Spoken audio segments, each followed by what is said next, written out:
Soy David Vergara, soy médico egresado de la Facultad de Medicina de la Universidad Nacional de Concepción, tercera promoción, y hoy en día estoy casado, felizmente casado con mi esposa, que es Dalma de Vergara. Tenemos 3 hijos. Soy el menor de los 4 hijos del matrimonio Vergara-Recalde. Mis padres actualmente son pastores de una iglesia en Concepción. Yo soy oriundo de Concepción. Somos 4 hermanos. El matrimonio Vergara no siempre tuvo la dicha de estar en los caminos del Señor. Yo ya nací en un hogar cristiano, pero remontándome a los inicios de cómo Dios obró en mi familia, puedo testificar de que Dios, cuando Dios es un Dios de generaciones, y cuando Dios vio a mis padres y vio en ellos también el potencial para rescatarlos y que ellos a su vez sean agentes suyos y nosotros a su vez seamos herederos de esas bendiciones, puedo comentar y testificar de que mis padres, mi papá en particular, ellos son 10 hermanos, ¿verdad? De 2 padres diferentes. Mi abuela enviudó muy joven en su vida, ¿verdad? Y enviudó 2 veces. Ella tuvo que luchar bastante para mantener toda la familia, y mi papá a su corta edad, a los 6 años, ya lustraba en los parques, en las plazas. Era lustrabota, era canillita. Creció en ese ámbito de la marginalidad, de la miseria.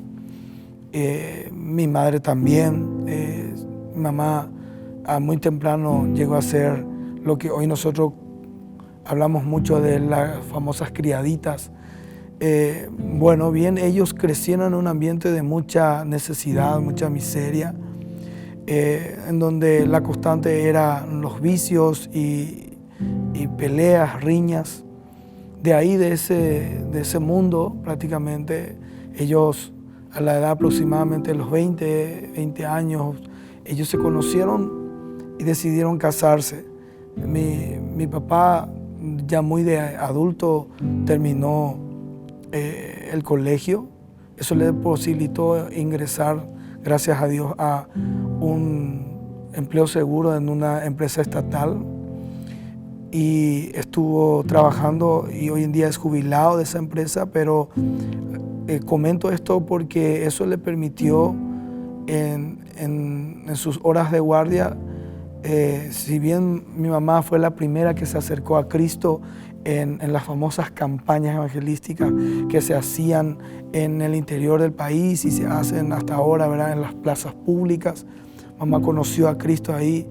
Y si bien mi padre nunca quiso saber nada de Dios, Dios le visitó en una de sus guardias, porque él era empleado de lo que hoy es ESAP, en la planta de tratamiento, estando solo. Dios lo visita a él, un hombre muy duro, muy autosuficiente, ¿verdad?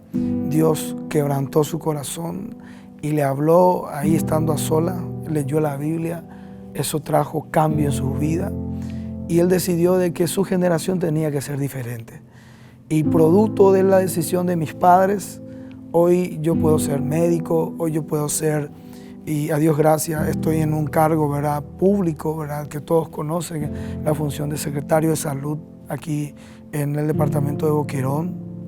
Lo digo con mucha gratitud a Dios, porque Dios me ha permitido estar en esos cargos. Pero esta historia se remonta a esos inicios, al inicio en donde mis padres tomaron la decisión de cortar el ciclo de maldiciones generacionales que se repetían vez tras vez en nuestras familias. Y mi infancia la historia de mi infancia transcurre en medio de un hogar que venía en una etapa de transición. Muchas de las cosas que pasaron mis padres, nosotros como sus hijos ya no las hemos pasado. Pero recuerdo que desde temprana edad mi madre me enseñaba la palabra y me decía, ella me llegó a nombrar David, me puso el nombre de David porque ella decía de que yo iba a ser como el rey David, cantar a Dios, alguien que ama y conforme al corazón de Dios, ame adorar a Dios, estar en la presencia de Dios. Yo no sé si fue eso o qué, pero el diablo se tomó muy a pecho eso. Puedo decir eso porque desde muy temprana edad tuve muchos accidentes. Recuerdo de que una vez viniendo de la escuela casi me ahogo en un alcantarillado gigantesco. Cuántas veces pasé por ese alcantarillado, nunca tuve problema, pero en una de esas me acerqué demasiado y caí en un alcantarillado de casi 3 metros de profundidad, sin saber nadar. Milagrosamente alguien pasaba por ahí y me socorre, me saca, me lleva hasta casa. Y yo me acuerdo perfectamente hasta el día de hoy cómo esas aguas negras me envolvían, porque era alcantarillado, agua servida. Pero Dios estuvo ahí para salvarme. Y en otra ocasión sobreviví a objetos que cayeron sobre mí desde alturas considerables.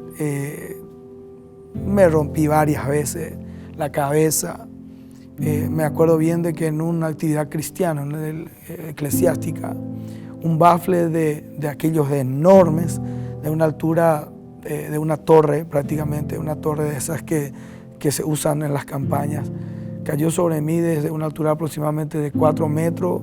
Solamente me rompí la cabeza, ningún tipo de traumatismo con secuelas graves, nada, más que la contusión y el sangradito que tuve en el momento. En otro momento ya de mi vida tumbé, volqué, como que muchos accidentes ocurrieron en mi vida, el enemigo buscando intimidarme y debilitar mi fe y distanciarme del propósito de Dios. Si hoy estoy vivo aquí contando es porque hay un Dios que protege a sus hijos y puedo descansar en la plena seguridad de que nada de lo que me ocurra va a ser ajeno a su voluntad. Él es soberano y puedo testificar eso, de que Dios cuida a sus hijos. Y pasé por el COVID, a Dios gracias, estoy recuperado, sano. Un testimonio más que me acuerdo y que puedo contar, mi último hijo, bueno, yo tengo 3 hijos, me casé estando en la carrera, siendo estudiante de medicina, estando en la carrera de medicina. Nadie creía de que era compatible ser esposo, estudiante y a la vez ser padre, porque una vez que me casé, a los 6 meses nada más ya mi esposa me daba la noticia, la feliz noticia de que iba a ser padre. Entonces era una etapa muy acelerada, como que venía todo de una manera muy vertiginosa.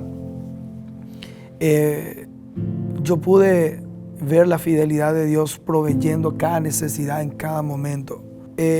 Como que Dios fue permitiendo muchas cosas como para probar nuestra fe y hacernos entender de que nuestra dependencia estaba en Él. Cuando era estudiante y cuando vino mi primer hijo, no tuve necesidad de muchas cosas porque vino producto de muchos regalos. La cirugía de mi esposa no costó mucho, mis propios maestros intervinieron, ¿verdad? Pero después, cuando ya me recibí y estaba ejerciendo aquí en el Chaco la profesión de médico y tenía más posibilidades, sucede esto, de que mi último hijo se adelanta y justamente en esta semana se recuerda la semana del prematuro. Y yo estaba pensando en este testimonio de cómo mi hijo, el último, Josué, así se llama mi hijo, hoy tiene ya 5 años. Mi hijo Josué se adelanta a su fecha y nace, viene prematuro, ¿verdad? Entonces mi esposa, que estaba por cuestiones de documentos, de trámites de documentos en Asunción, ella me llama y me dice: tenés que venir ya a Asunción porque el bebé viene. El bebé viene, sí, el bebé viene. ¿Cómo si faltan todavía 3 a 4 semanas? No, el bebé viene. Entonces Dios empezó a abrir puertas porque era un territorio o un lugar en donde nosotros no teníamos muchos contactos. Pero Dios proveyó en ese momento todo cuanto era necesario, tanto para que el bebé pudiera estar en uno de los centros asistenciales de mayor complejidad del país, y también me dio los recursos, porque de haber ocurrido eso en otro momento de mi vida, tal vez no tendría, pero Dios fue encaminando todo. La vida de David, de Dalma, que es mi esposa, y de mis 3 hijos, Samuel, Ezequiel y Josué, es una vida de constante gratitud. No me viene otra palabra. Yo puedo, me sorprende la fidelidad de Dios en cada momento, porque alguien puede decir: él es médico y tal vez tiene ofertas laborales, pero no es así solamente. Cuando uno depende de su propia preparación académica, o cuando depende de su propia fuerza, es lo que el proverbio llama apoyarse en la propia prudencia. Apoyarse en su propia prudencia, en su propia capacidad, solamente te va a llevar a muchos tragos amargos, porque se cumple la palabra. Muchos son los caminos que al hombre le parecen derechos, pero su fin es camino de muerte, dice el proverbio. Y yo he comprobado de que no hay mejor capitán para manejar el barco de nuestras vidas que Dios. Y yo veo la fidelidad de Dios, porque muchas veces también a quienes la gente dice de que tienen o pueden ostentar alguno que otro privilegio por ser médico, por ser profesional. No, todos tenemos problemas y todos tenemos en ese sentido una necesidad profunda de aferrarnos a la fe y de aferrarnos al Dios que provee y al Dios que sustenta. No podemos afianzarnos o creer de que estamos seguros en nuestras profesiones, en nuestros ingresos o simplemente en nuestras posiciones circunstanciales dentro de tal o cual cargo en empresas o privadas o públicas. Yo puedo decir de que lo que hoy es mi vida y la de mi familia es una constante gratitud, porque a la par que surja algo, vemos la fidelidad de Dios y vemos cómo Dios cuida de nosotros, a pesar de que muchas cosas no las hemos planeado, a pesar de que muchas cosas se nos escapan. La mano de Dios es la que nos sostiene y correspondemos a esa fidelidad con gratitud. Y estamos contentos de poder decir: mi casa y yo serviremos al Señor. Hoy por hoy entendemos perfectamente de que Dios quiere sus hijos en los lugares en donde nadie quiere ir a predicar, en donde hay que ser luz y hay que manifestar el reino y manifestar el amor y la verdad del Evangelio, en los lugares de cargo público, funciones públicas, o simplemente desde un consultorio donde me ha tocado varias veces compartir de mi fe a las personas, porque donde no llega la ciencia, donde no llega el dinero, donde no llegan las posiciones sociales y económicas, ahí llega la mano de Dios, ahí llega la fe. Eso es lo que puedo testificar, que mi familia está más que agradecida con Dios y podemos estar esperanzados de que sus planes son planes de bien y que hay un futuro aún mejor que nos espera, porque Él está en control de todo.